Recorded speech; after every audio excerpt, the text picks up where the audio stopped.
السلام عليكم ورحمة الله وبركاته. الحمد لله الذي لا نحصي ثناء عليه وهو كما أثنى على نفسه. الحمد لله الذي ليس كمثله شيء وهو السميع البصير المتعالي عن الشريك والشبيه والبديل والنظير. الحمد لله الذي كتب الآثار ونسخ الآجال والقلوب عنده مفضية والسر عنده علانية. الحلال ما أحل والحرام ما حرم والدين ما شرع والأمر ما قضى. الخلق خلقه والعبد عبده وهو الله الرؤوف الرحيم. وأشهد أن لا إله إلا الله وحده لا شريك له وأشهد أن سيدنا ومولانا محمدا عبده ورسوله. أما بعد فأعوذ بالله من الشيطان الرجيم. بسم الله الرحمن الرحيم. هذا بلاغ للناس ولينذروا به وليعلموا أنما هو إله واحد وليذكر أولو الألباب. وقال النبي صلى الله تعالى عليه وسلم إن الله بعثني كافة للناس رحمة فأدوا عني. وقال النبي صلى الله تعالى عليه وسلم بعثت إلى الأسود والأحمر. وقال النبي صلى الله تعالى عليه وسلم نظر الله امرأ سمع مقالتي فوعاها ثم أداها كما سمعها فرب مبلغ أو عام سامع أو كما قال صلى الله تعالى عليه وسلم.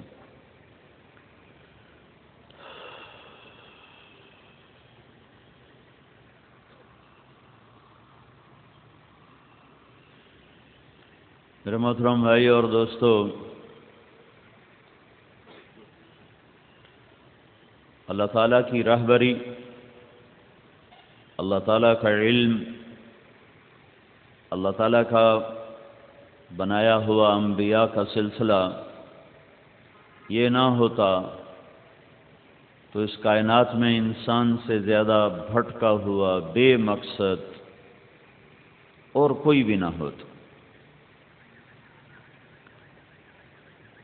انسان کی منزل اللہ ہے، اللہ کے سوا جس چیز کو منزل بنائے گا بازی ہار جائے گا، یا پا نہ سکے گا یا پا کے کھو دے گا۔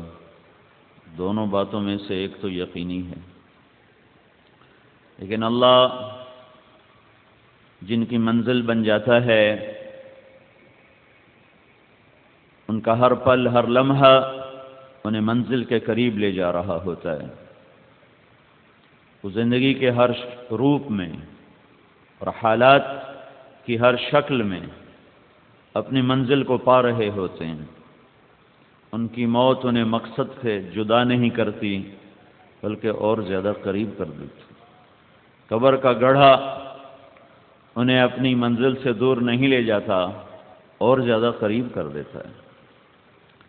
ان الذين قالوا ربنا الله ثم استقاموا، جنہوں نے اللہ کو رب مانا اور اس کو اسی پر جم گئے۔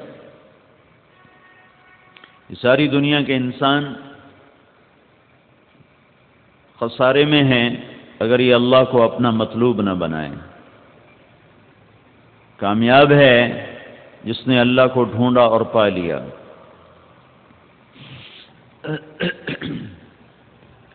یا عبادی انی لم اخلقکم لاستکثر بکم من قلہ، میرے بندو تمہیں اس لیے پیدا نہیں کیا کہ میرے خزانے تھوڑے پڑ گئے تھے تو تمہیں پیدا کر کے اپنے خزانوں کو پورا کروں۔ ولا لاستأنسکم بالوحشہ، میں نے تمہیں اس لیے پیدا کیا کہ میں اکیلے میں گھبراتا تھا تو تمہیں پیدا کر کے جی لگاؤں، ولا لأستعین بکم علی امر قد عجزت عنہ، نہ میں نے تمہیں اس لیے پیدا کیا کہ میرا کوئی کام اٹک گیا تھا، مجھے تمہاری مدد کی ضرورت پڑ گئی تھی تو میں نے تمہیں پیدا کر کے اپنا کام نکالا۔ ان میں سے ایک بات بھی تمہاری تخلیق کا مقصد نہیں ہے۔ تمہیں بورے والے میں کیوں بھیجا ہے، اور تمہیں زیر زمین کیوں پہنچاتا ہوں، اور تمہیں موت کے بعد کیوں اٹھاتا ہوں، اور یہاں آنے کا موضوع کیا ہے؟ انما خلقتکم لتعبدونی طویلا وتذکرونی کثیرا وتسبحونی بکرۃ واصیلا، میں نے تمہیں اس لیے پیدا کیا ہے کہ تم ساری زندگی میری مان کے چلو، میری بندگی میں چلو، اور ہر وقت مجھے یاد رکھو، اور ابھرتے ڈوبتے سورج کے ساتھ میری یاد تمہارے سنگ سنگ چلے، کسی لمحہ تمہارا دل مجھ سے غافل نہ ہو، تمہاری زبان مجھ سے غافل نہ ہو، تمہارا دل میرے ہی طلب میں ہو۔ اللہ تعالیٰ نے ابراہیم علیہ السلام سے فرمایا، ابراہیم کن والہن بذکری، میری یاد میں مجنوں ہوا کر، دیوانہ، کن والہن بذکری، میری یاد میں دیوانہ بنا کر، فاحذر ان اطلع علیک من فوق عرش فارا قلبک مشغولا بغیری فامحو اسمک عن دیوان محبتی۔ دیکھو دیکھو ابراہیم، کس کو کہہ رہے ہیں؟ ابراہیم خلیل اللہ، ابراہیم میری یاد میں مگن رہے، خیال کرنا عرش کے اوپر میری نظر پڑے تیرے دل پر، میں عرشوں سے جھانکوں تیرے دل پر اور اسے دیکھوں کسی اور کی طرف متوجہ ہو رہا ہے تو اسی وقت تیرا نام اپنی محبت کرنے والوں کے دفتر سے نکال دوں گا۔ یہ کون ابراہیم ہے جس کو اللہ خود کہتا ہے ان ابراہیم کان امۃ قانتا للہ حنیفا، حنیف تھا، سب سے کٹ کر صرف اللہ سے جڑا ہوا تھا اور اللہ کے سوا کسی طرف اس کا دھیان نہ تھا۔ اللہ اسے یوں فرما رہا ہے، بس یہ دل میرے لیے خالص کر لے، اس دل میں میرے سوا اور کوئی نہ ہو۔ میرے بھائیوں، دنیا کا ناکام ترین انسان وہ ہے جو اللہ کو پہچانے بغیر مر گیا، یا پہچانا تو صحیح اور اس کی مان نہ سکا اور اپنی شہوتوں میں ڈوب کر وہ غرق ہو کے ختم ہو گیا۔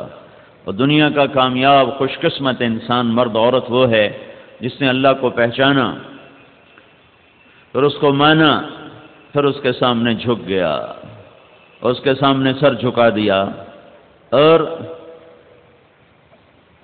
اپنے نفس پہ قدم رکھا اور اس کے اطاعت پہ جم گیا۔ یہ نقطہ انسان اپنی عقل سے پکڑ نہ سکتا تھا، اس کو سمجھانے کے لیے 1.25 لاکھ انبیاء دنیا میں تشریف لائے، اور انہیں مشقت کی گھاٹیوں سے گزارا گیا، حتی یقول الرسول والذین آمنوا معه متی نصر اللہ۔ ایسے زلزلے آئے، ایسی مشقتیں آئیں کہ انبیاء پکار اٹھے، یا اللہ تیری مدد کب آئے گی؟ دنیا کا افضل ترین طبقہ انبیاء ہیں، کائنات کے سب سے افضل انسان انبیاء ہیں۔ انبیاء کی زندگی میں دیکھو تو عبادت زیادہ نہیں ہے، عبادت زیادہ نہیں ہے۔ ہمارا نبی ساری دنیا کے سردار، جن و انس کے سردار، نبیوں کے بھی سردار، سارے نبیوں کے نبی، ساری زندگی آپ کی تہجد 11 رکعت نفل ہے، 11 رکعت، 8 نوافل اور 3 وتر، اور ابن عباس کی ایک روایت میں آتا ہے 15 رکعت۔ لیکن یہ 15 رکعت مستقل نہیں تھیں، آپ کی مستقل رات کی بندگی 11 رکعت، کبھی اس سے بھی کم، کبھی اس سے بھی کم۔ سوتے بھی ہیں، جاگتے بھی ہیں، کوئی